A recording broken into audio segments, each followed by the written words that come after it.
So OnePlus recently launched a smartwatch, then why am I talking about the Oppo watch here?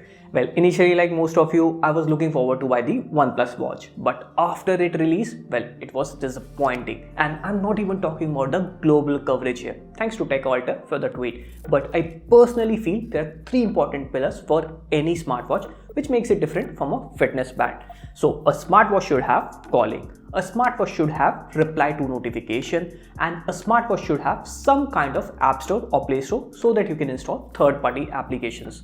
Now, the problem with OnePlus watches, although it does have calling, there is no reply to notification, there is no app store, and it comes with a huge 46mm size, so it's way too big for any other average wrist. Now, when I was looking for a replacement, I found the Oppo watch as a perfect one. It not only has calling, reply to notification, and a third-party play store, but it also looks very sleek. So it fulfills every criteria for a good smartwatch. Now the question that has to be asked here is, so if you're in the market to buy an Android watch, should you consider the Oppo watch? Well, the answer is yes. Oppo watch is surprisingly good watch with some ifs and words. For that, watch the complete video. Now, before we begin, a little context. So I'm an Apple Watch 6 user who recently moved out of the Apple ecosystem. So yeah, no Apple Watch or iPhone for me. I have been using the Oppo watch for a few weeks along with my Apple Watch 6 on the other hand. Also, this is not a review. There are plenty of reviews already out there. Rather, in this video, I will be focusing on my experience with this Oppo watch and how does it compare with the industry standard Apple Watch. So let's begin. Okay, so the first thing I like about the Oppo watch is, well, the display. I prefer a square display just like the Apple Watch for few different reasons. It not only looks good, but the square shape also makes it easy to swipe through the interface. Swipe up to see the notification, swipe down to see quick action, swipe left to find your daily activity, and swipe right for Google Assistant. Another big reason to prefer a square watch is that it fits most text on the screen. Overall, the AMOLED display has punchy contrast and a very good viewing angle. Now there are also two buttons on the right side. The lower button acts as a power button if you long press it, and the top button is used to open app drawer, and it also acts as a back key. But what I like here is, if you long press it, it will also activate Google Assistant, which comes really handy, and I will tell you why in the end of this video.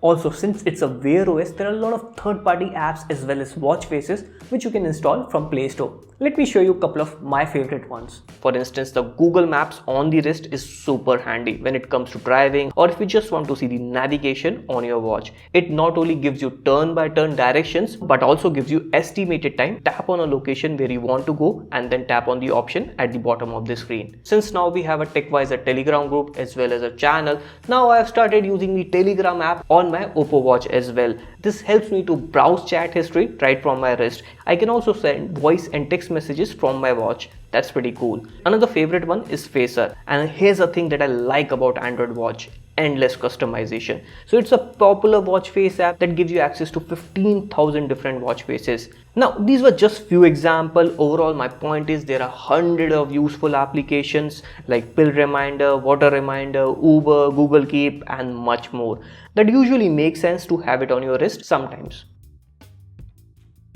Another thing that I like about the Oppo watch is the performance. So usually when it comes to Android smartwatches, they have the reputation of being slow and junky, but that's not the case with Oppo watch here. Why?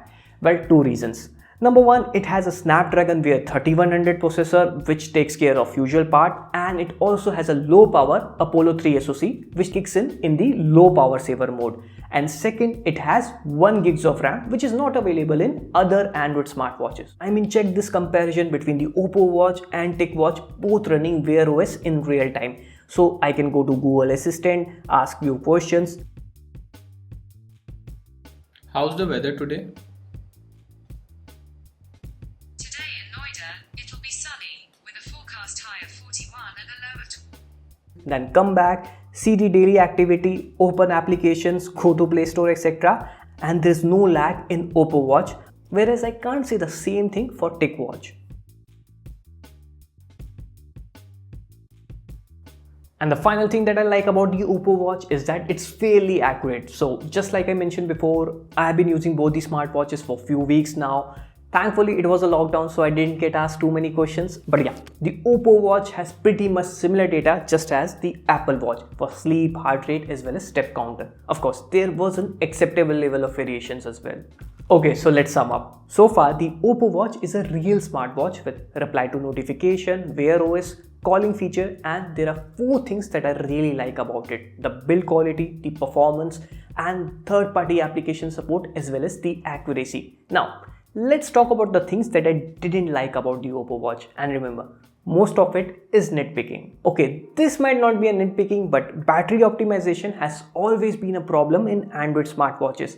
That's probably the reason why Oneplus Watch or even Mi Watch Revolve decided to go with proprietary OS, which offer 17 to 40 days of battery life. But that's definitely not the case with this Oppo Watch. Now, interestingly, the Oppo Watch description on Amazon says it lasts up to 36 hours in smart mode and up to 21 days in power saver mode. Now, this is plain gimmick. Ideally, the watch only lasts 1 day at max in my usage, and if you turn on the always on display, it won't even last 1 day. And yes, you can enable the power saver mode to extend the battery life, but then there will be no smartness left in this smartwatch.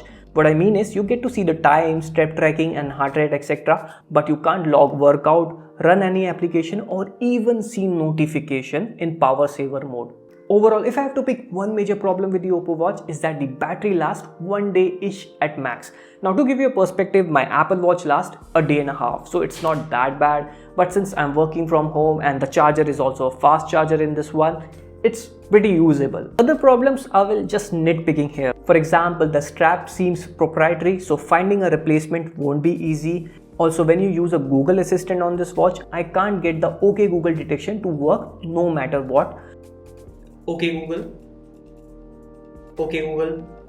But that's a Wear OS problem rather than the Oppo Watch problem. And talking about the Wear OS problem, apps on Wear OS are not optimized as good as the Apple Watch. For example, I can't approve an entry on my gate using this Oppo Watch just as I could do in my Apple Watch. Overall, should you buy the Oppo Watch?